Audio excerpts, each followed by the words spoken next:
Hello, hi, welcome everyone. I'm Kate.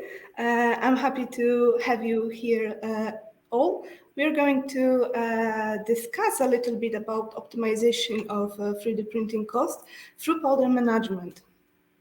But before we go to the main part, let's quick summary of how to use our chat features.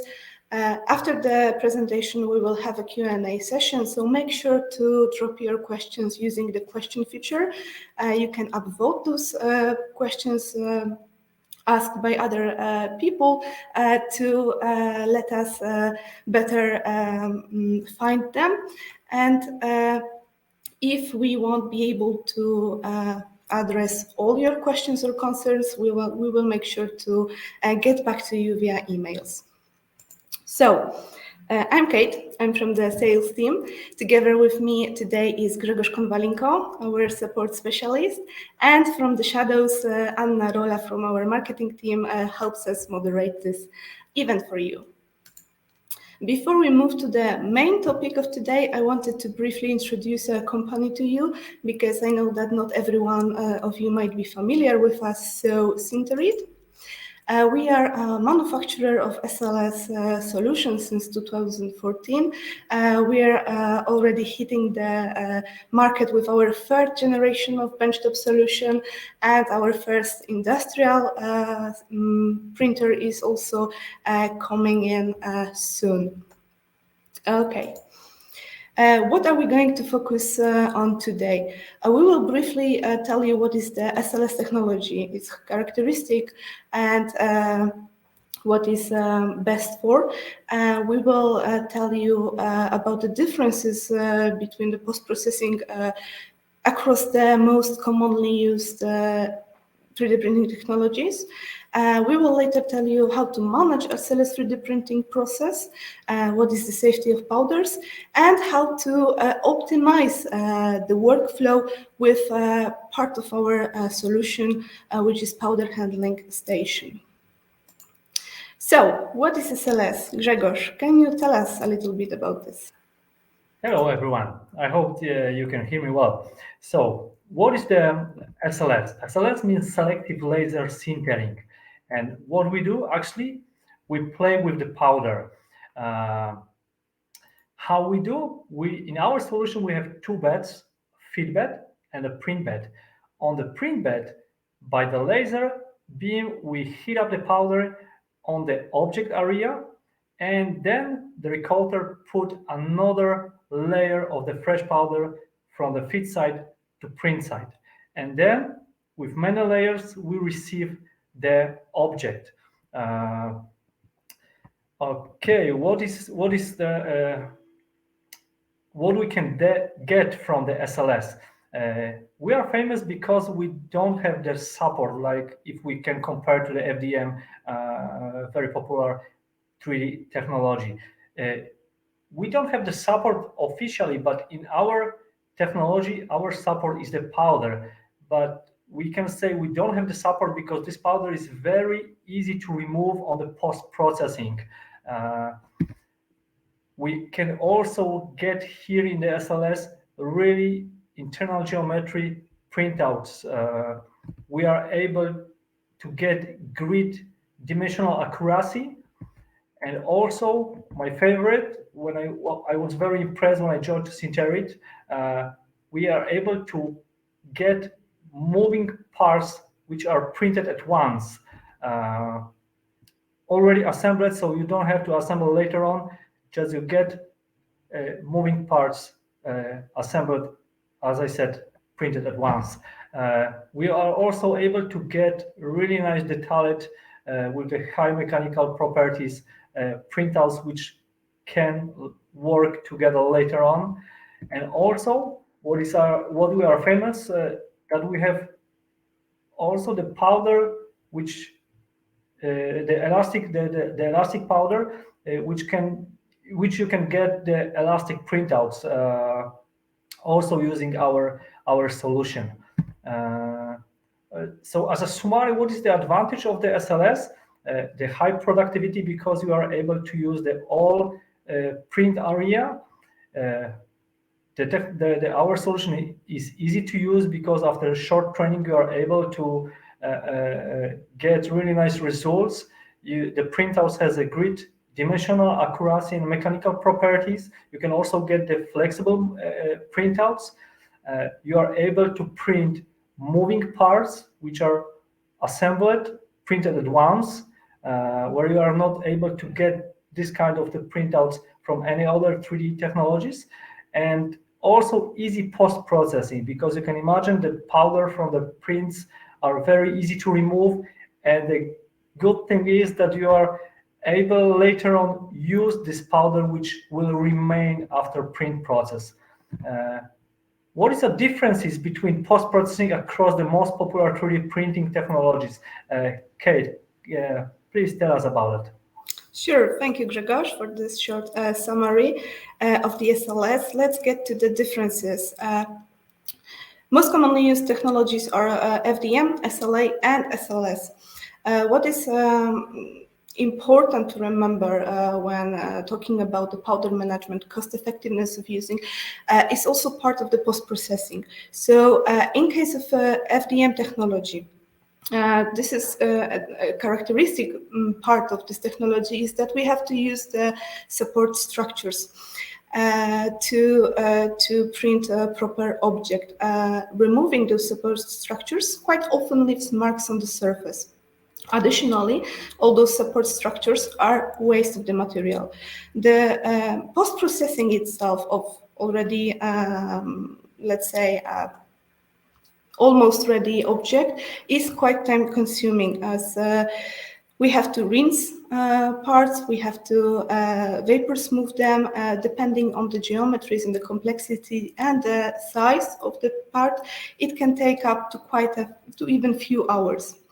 After the post-processing, it is also characteristic that sometimes the edges and details of part lose the sharpness. As for the SLA, stereolithography, we do not always use support structures, but sometimes they are also needed. So removing them is also part of this of the post-processing. Additionally, we have to wash those parts. They also require curing in the UV chambers. This is also very time-consuming. So before you are able to test a specific object printed with these technologies, you have to spend a lot of time on waiting and on specific actions to take. When it comes to the SLS, as Grzegorz already said, printouts do not have any support structures. The only thing that is needed is to get rid of the excess powder that is around the object.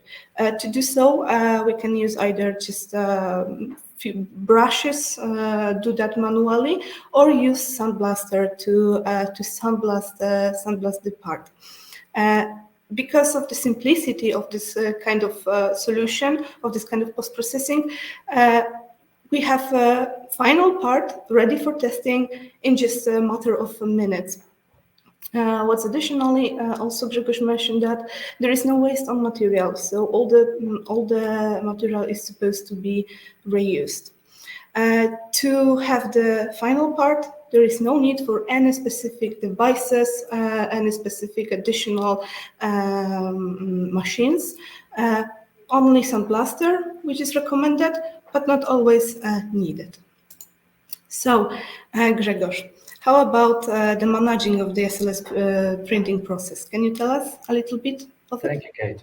Of course I can. Okay.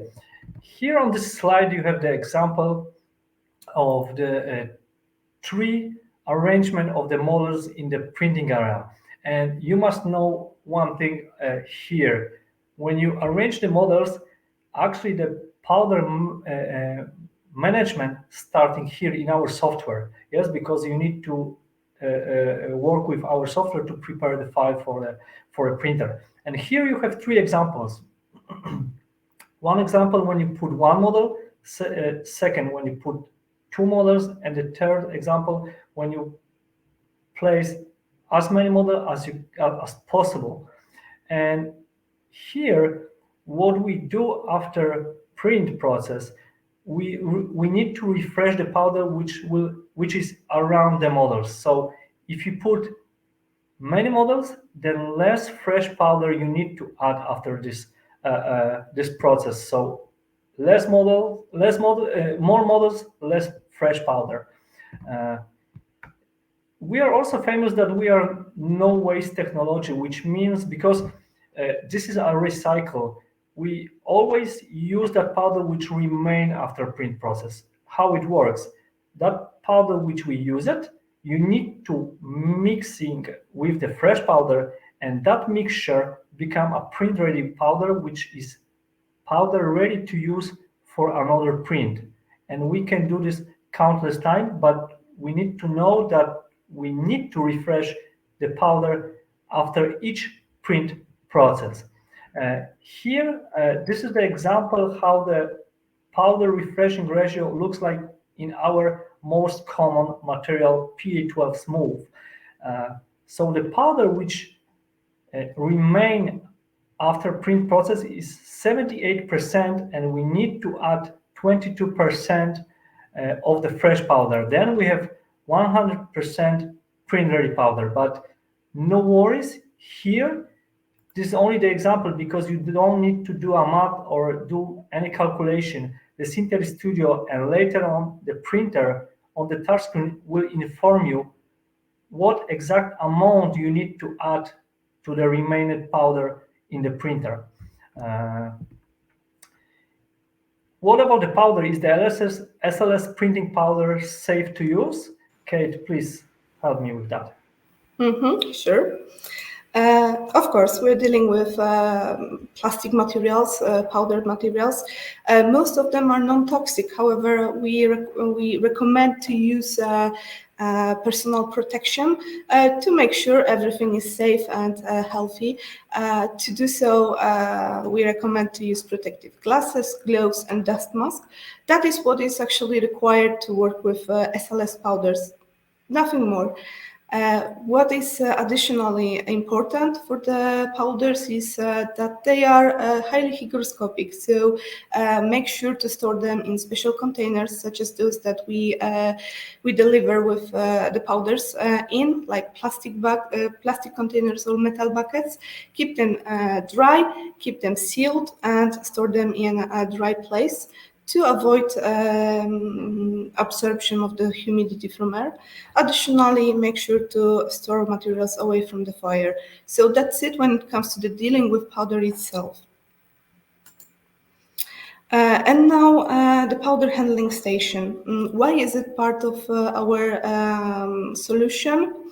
Let's give you a little preview of what we had in mind when designing this device. So first of all, we wanted to have everything, the whole workflow of powder management in one place, and this is why has joined our offer. We have a lot of special tools and features in it. We will describe later on. But basically what it gives, it is a perfect workplace, ergonomic, with everything at hand. Additionally, the design of the device was done that it is quite easy to maintenance. It doesn't require special service, and service, if needed, can be performed remotely. So thanks to all of that, it is very convenient and helpful device for fast and effective workflow. What makes the powder handling station so unique is that the fact of helping with recovery of maximum material. Waste on material is waste on money. With powder handling station, we recover almost 95% of the material, so we can reuse it. With everything at hand and special drawers and everything that is included in the powder handling station, the whole workflow is efficient. It's quite easy to operate. It also speeds up the whole cleaning process, and not only cleaning of the printouts, but also cleaning the whole area and the printer, which is also important for those who want to change materials from time to time. It is compatible also with all synthetic materials, will be compatible with all materials to come, and it is also compatible with some of materials available on the market from other manufacturers. How to use it? How maybe Grzegorz will tell us about this. Thank you, Kate. Yes, with your pleasure. Okay, so right now I want to introduce, I want to invite you to show the short movie, How Our Workflow Works. Please enjoy. Hello, my name is Adam, and today I will try to show you what the printing process on Lisa X looks like.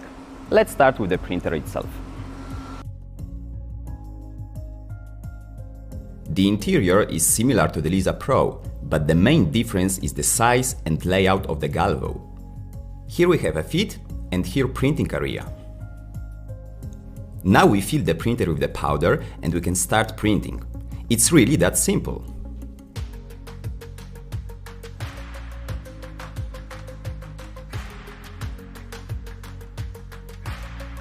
The printer is super fast, but don't wait 24 hours. I have a printout ready here.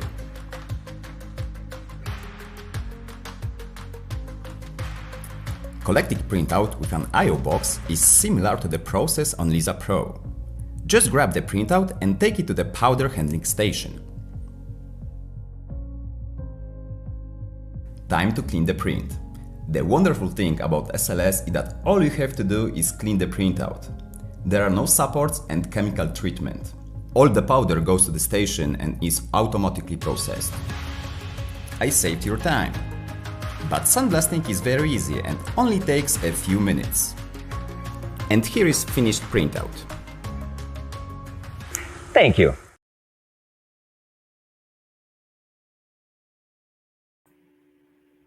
Okay, thank you. I hope you enjoyed watching this movie. Okay, so I want to describe how the PHS is designed. It's designed in the smart way. What do we have here? We have drawers on the left side where you can store the tools that you need to operate with the printers. You can store the I/O box, the full bucket with the powders as well.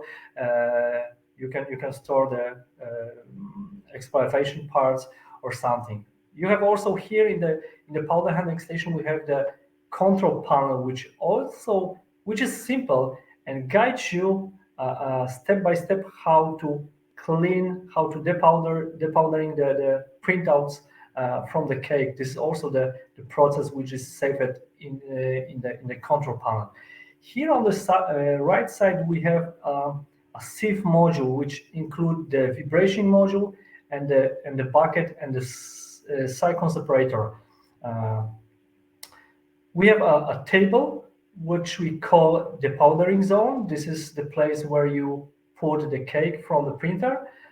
This table is highlighted by the LED, and on the top you have also the shell where you can put the tools which will help you, which basically helps you to depowdering, cleaning the printouts from the powder. Okay, and right now in the simple steps, I want to tell you how it works with the powder handling station. The first step, as you able to notice on the movie, you need to remove the cake from the printer and put it on the table on the depowdering zone. Here, that red dot on the drawing, this is our cake, and you need to squeeze this cake. Then the powder is falling down to the conveyor, which is transported to the hose, where it's vacuumed to the cyclone separator. In the cyclone separator, the powder is landing to the sieve to be sifted. Later on, goes to the bucket. This is the first step. Step number 2 is the precise depowdering. The precise depowdering you need to do on the depowdering zone, but there you have the smaller space where the rest of the powder from the printouts is vacuumed. and also transported by the hose to the silicon separator.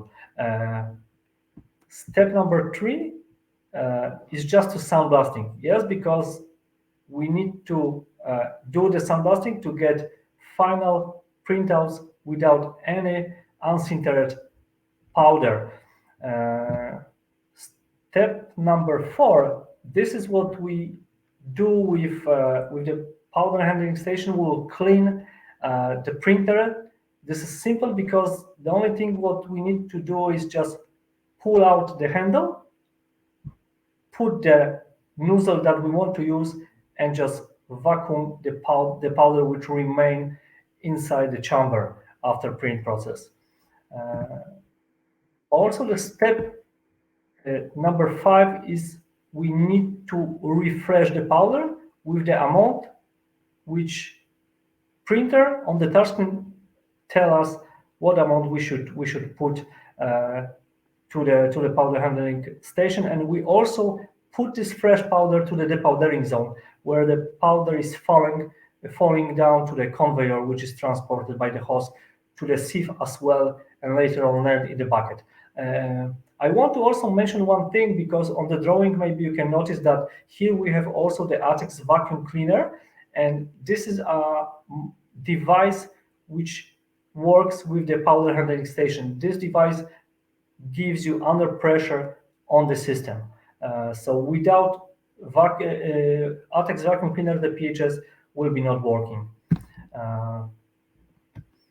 The last, also the what we need to know about the powder handling station, this is not the place to store the powder. And after post-processing, we need to remove the bucket with the used and refreshed powder inside. We need to, as Kate mentioned about that, we need to store the powder in the hermetic way, because especially the PA12 powder is very humidity absorption powder. So we need to remove it from the powder handling station, and before next use, we have to know, and we have to be sure we put it there empty bucket. So this is very important to avoid any mistakes during the operation.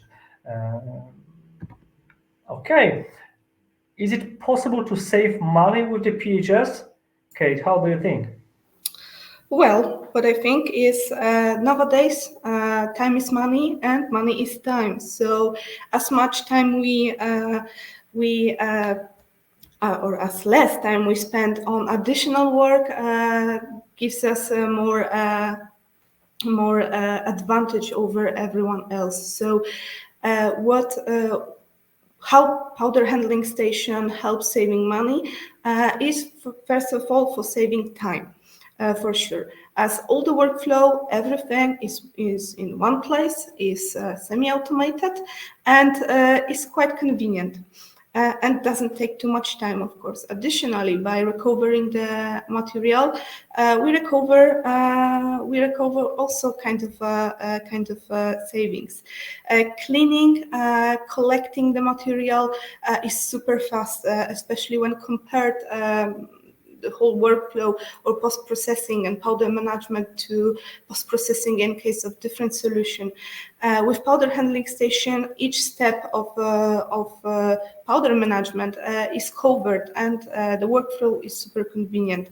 Everything in one place. No need for any additional devices, no need for any additional solutions.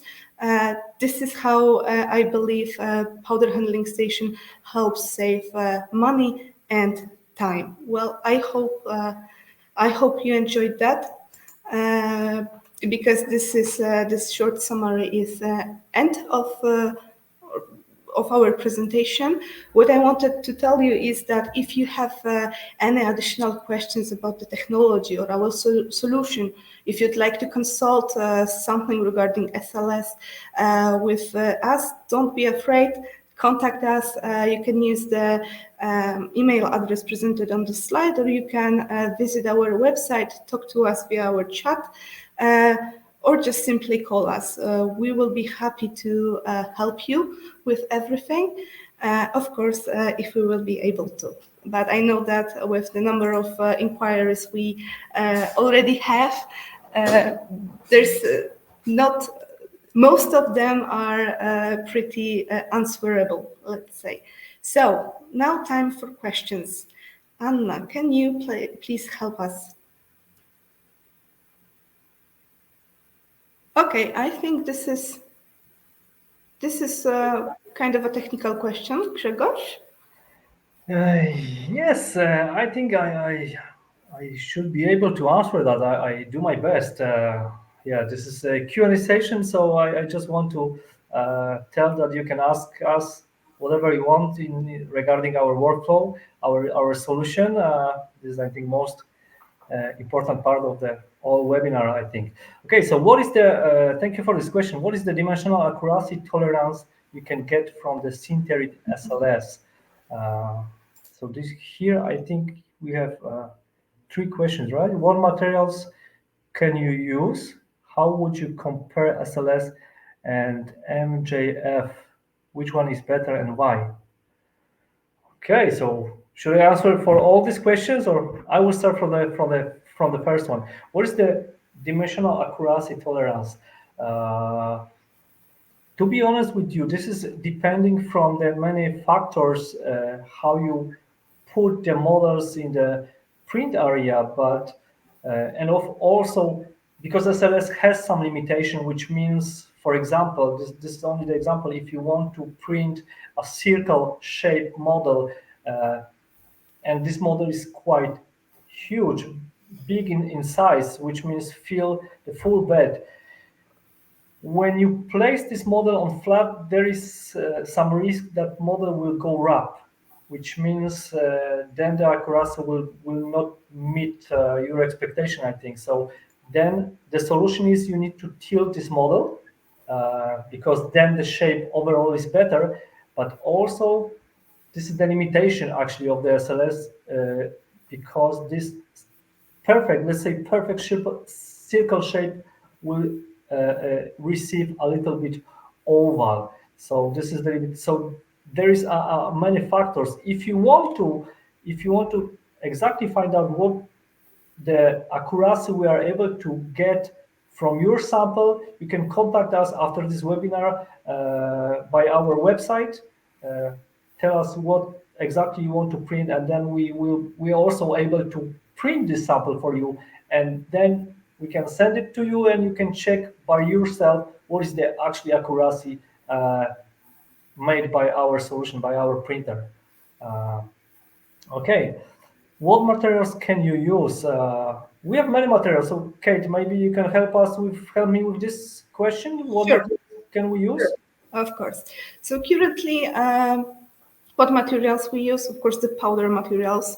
Currently in our offer, we have 9 materials. These are the nylons, nylon 12 and nylon 11. Additionally, we also have the polypropylene and TPU materials and TPE. So basically, plastic powder materials. There are also some synthetic solution is capable of working with powders from other manufacturers. There are some limitations, but there are also huge possibilities as well. In the terms of open parameters, which is not here the main part of this meeting, we can later share with you also the webinar about open parameters and possibility of using other materials as well. Okay, so next part is how would you compare SLS versus multi-jet fusion? Well, they are quite similar, but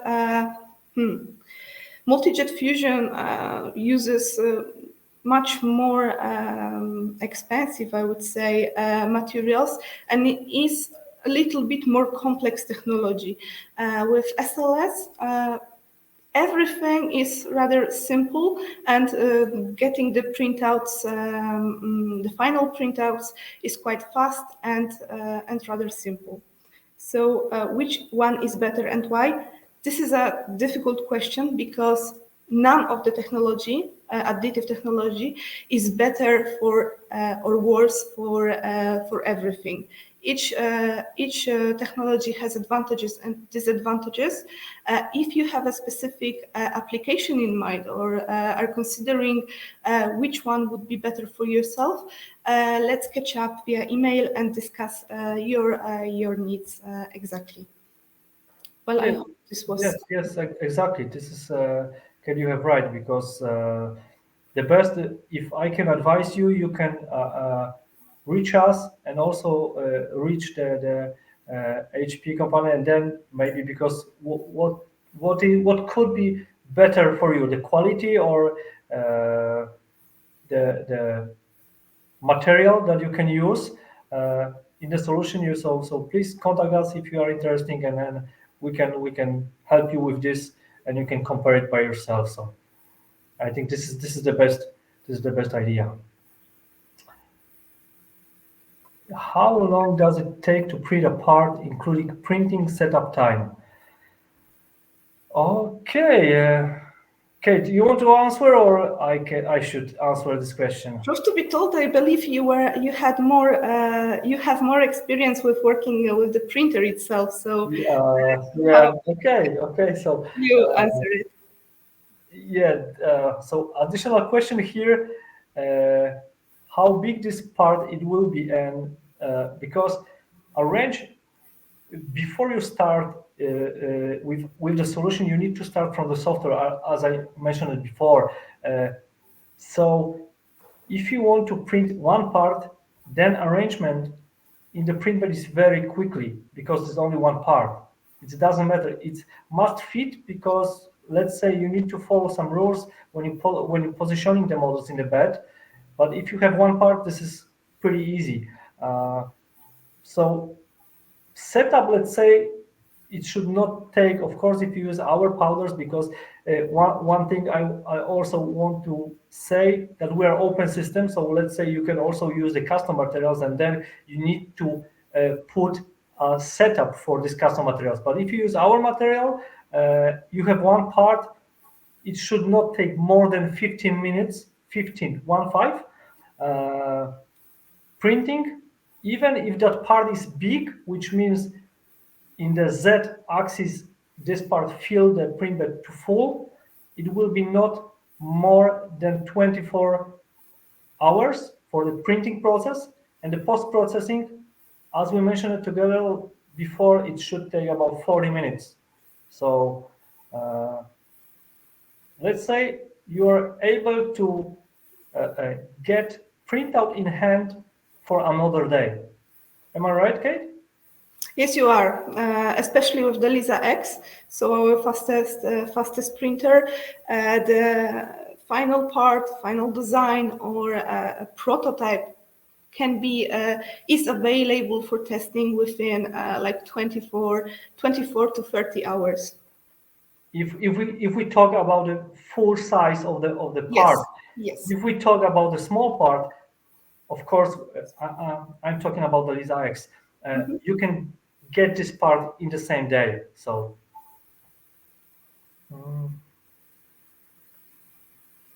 Any idea about the time needed to post-process a single piece? Sure, depending on the, as everything in SLS and actually in additive manufacturing, depending on the size and complexity of the part, the post-processing itself will take like 5 to 15 minutes. Printed part, as you saw on the video, have to be taken out from the cake, so from this whole chamber of powder. You can dig it up, you can brush it, and if you want to get rid of the excess powder on its surface, just sandblast it. Depending on the size of this part and its complexity, 5 to 15 minutes should be enough for a single piece.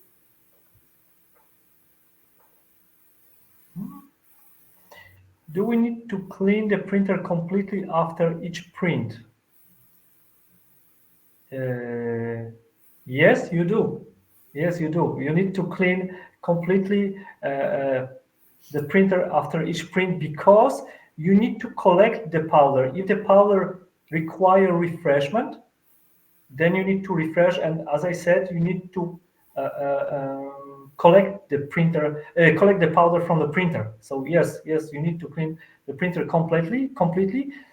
Moreover, if you want to switch among the materials that we have in our offer, then you need to clean precisely, very precisely. If you use only one material, let's say, you can clean it, not very super clean, but cleaner the better.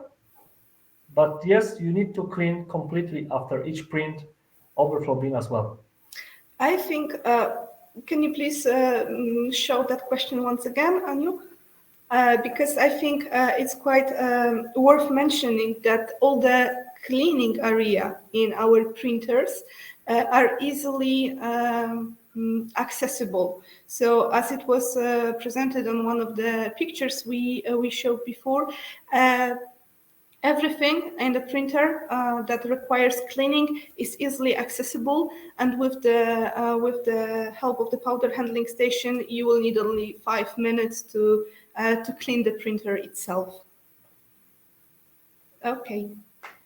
Do we have any other? Yes. Is it able to print PEEK material? PEEK material?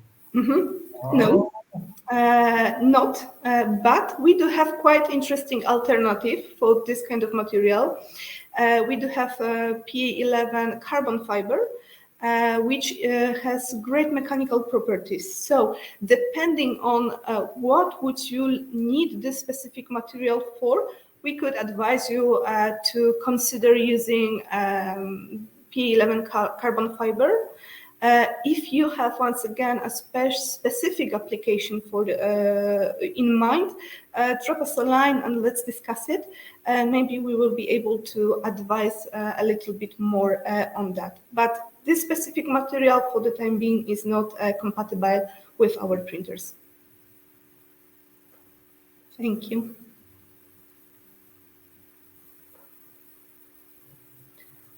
Does a change of material need a complete decontamination of the printer? How long would it take if needed? Decontamination? Grzegorz? What do you think about switching between materials? Yes, this is good question.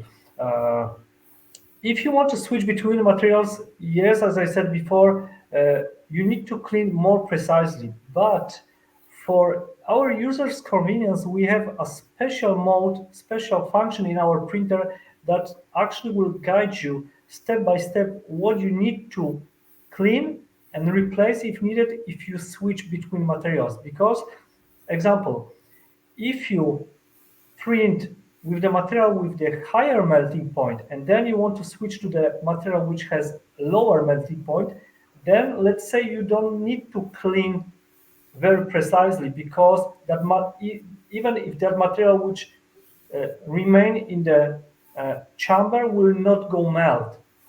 But in the opposite way, then you need to clean more precisely. But as I said, the printer does have this function that will guide you step by step what you need to clean and how to clean. This is very convenient for our users. Yes. Thank you. How long does it take to warm up the printer powder before you can print? I think Kate also can answer this question.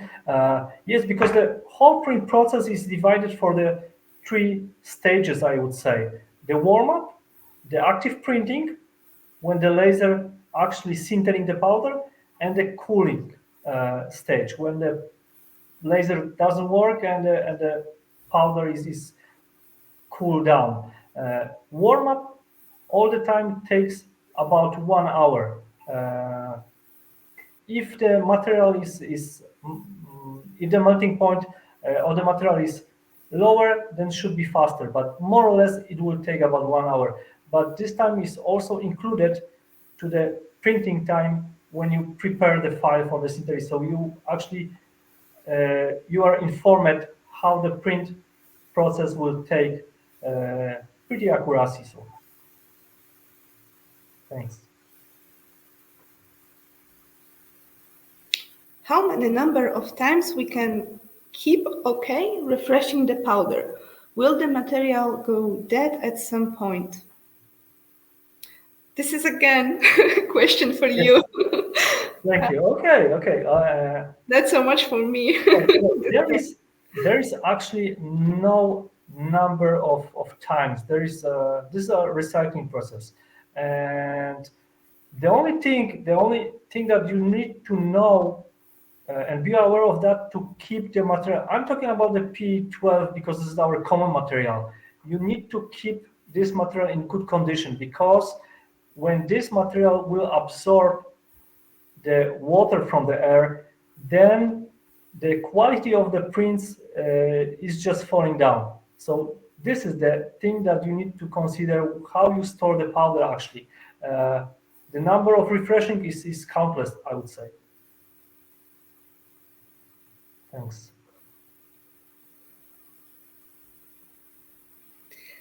While using the used powder, how does it affect the print quality of the samples when you compare it with fresh powder?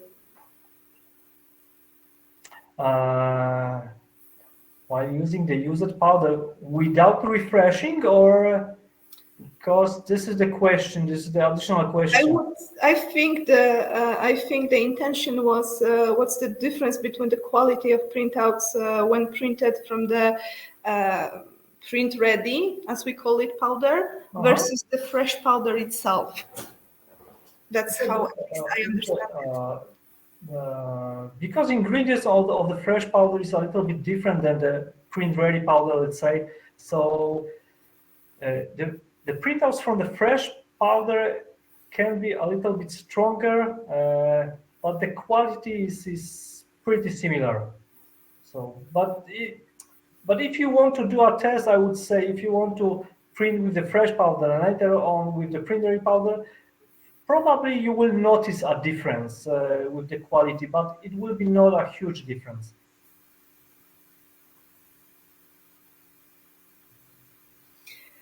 Do you always have to fully fill the printer, or can you adjust the volume of powder depending on the printed part size? I can answer that. Okay, thank you for this question. I love this part of our solution. No, you do not have to fully fill the printer. If you want to print one specific part and it doesn't take too much of the build volume,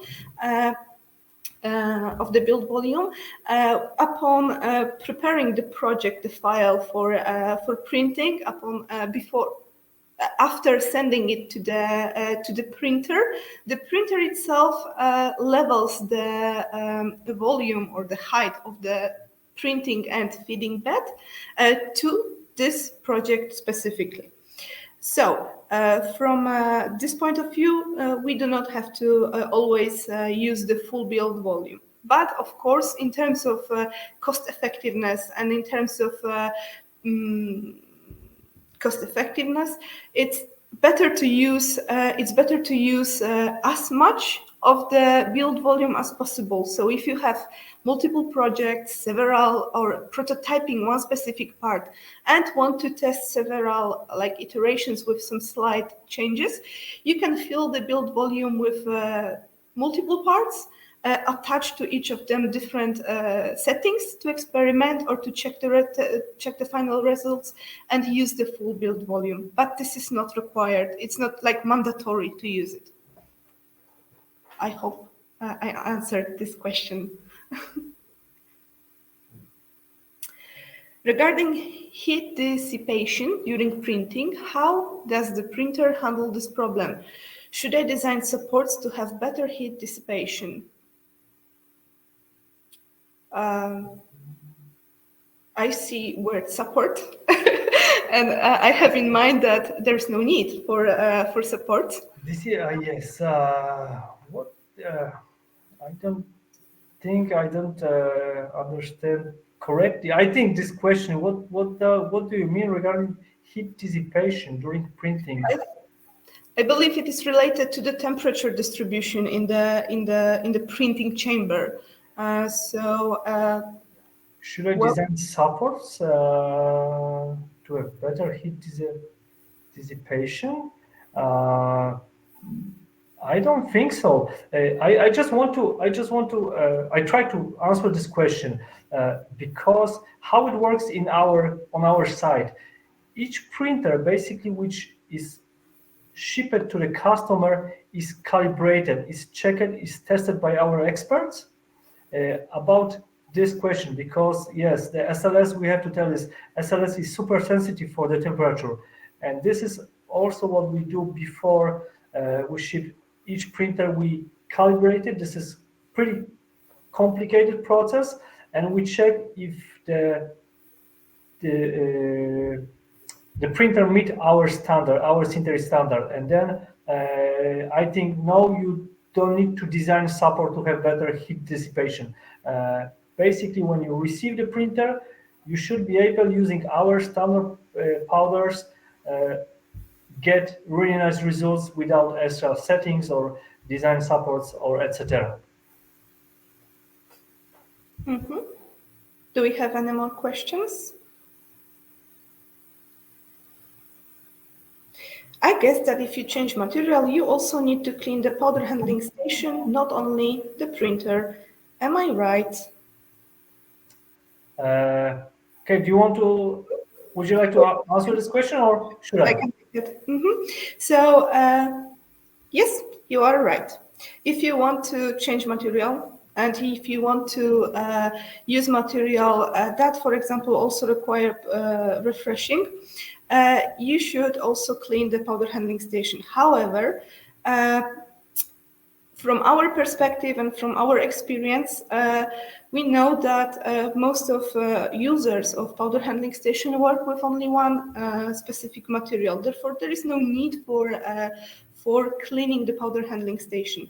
If you plan to occasionally use different materials, so for example, nylon material most of the time, and the rubber material like TPU, TPU doesn't require any refreshing, so you won't have to use powder handling station for dealing with that powder. You can simply get the powder sieve, as the rubber-like materials require only sifting. Therefore, for this purpose, you do not have to clean the powder handling station. Additionally, as PHS works with the 8X vacuum cleaner, you can